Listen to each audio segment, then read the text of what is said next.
There are two good reasons for mixing color scales.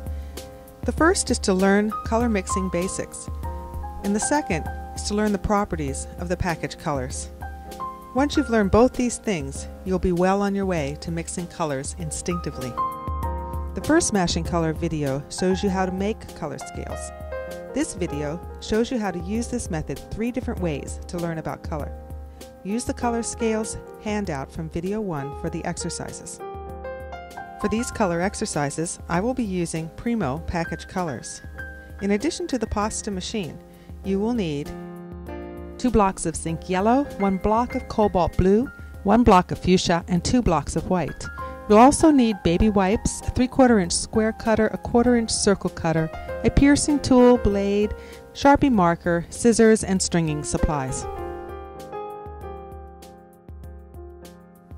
Print copies of my handouts from my website, maggiemaggio.com.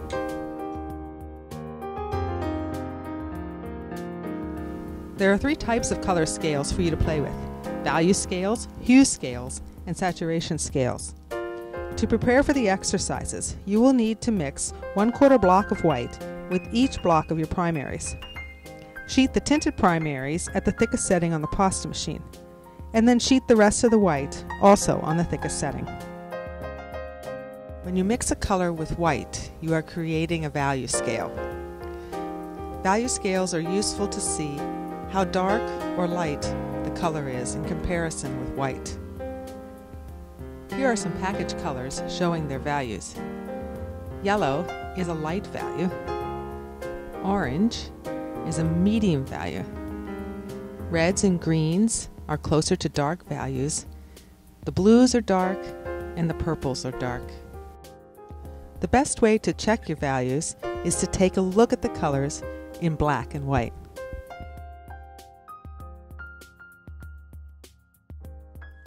You can use value scales to test the tinting strength of the package colors. Cobalt blue and ultramarine blue are what we'll be looking at here. Notice the half and half of cobalt and the half and half of the ultramarine are not in the visual center of either one of the scales. Even though ultramarine blue is a darker blue than cobalt, it is not as strong. Start making value scales by mixing fuchsia, yellow, and cobalt to white. You can check the strength of any color by mixing it with white to make a value scale. The second and most popular type of color scale is a hue scale where you mix 2 primaries together. The best way to see the hue scale is on a Color Zones handout. Here we are making hue scales using a blue, a yellow, and a magenta. Between the blue and the magenta is a blue-violet. Between the blue and the yellow is a green. And between the yellow and magenta is a red-orange. Ideally, hue scales will be made with a pure yellow, a pure cyan, and a pure magenta. But unfortunately, there's no such thing as pure primaries. All colors have a bias. If you want to mix bright rainbow colors around the outside of the triangle, you have to avoid adding mud. Mud comes from mixing 3 primaries together. For example, let's look at 2 blues, cobalt and ultramarine. Cobalt is closer to cyan blue on the triangle. Ultramarine has a magenta bias, which means that it has a little bit of magenta in it, even though you cannot see it. When you mix ultramarine to yellow, this little bit of magenta, the 3rd primary, will make the greens muddy. Start making hue scales by mixing fuchsia to yellow, yellow to cobalt, and cobalt to fuchsia. You can test making other hue scales by mixing primaries that have different hue biases. The 3rd type of color scale is a saturation scale. Saturation scales allow you to see the muted rainbow colors and the beautiful muddy earth colors in the center of the triangle. To make saturation scales, you need both primaries and secondary colors. Use your 3 primaries to make a green, a red-orange, and a violet. For these saturation exercises, use your tinted primaries to make the secondaries.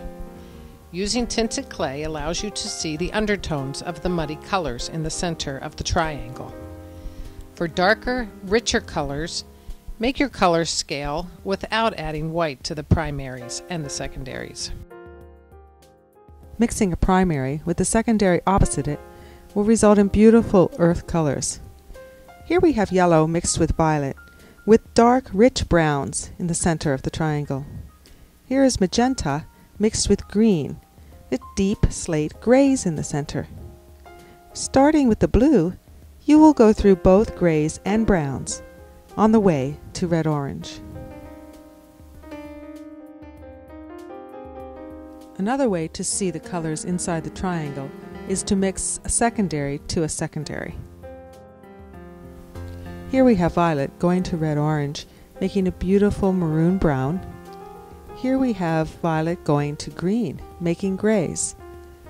And here we have green going to red-orange, making browns. Begin making saturation scales by mixing fuchsia to green, yellow to purple, cobalt to red-orange, then red-orange to purple, purple to green, and green to red-orange. Here we have all the secondary to secondary saturation scales. If you add the primary to secondary scales, you have a collection of overlapping earth colors in the center of the triangle. There are two ways to see all the colors inside the triangle without all the overlapping. One way is with the arithmetic scale and another is with a geometric scale. Learn how to make both triangles by watching the next video, Color Scales 3.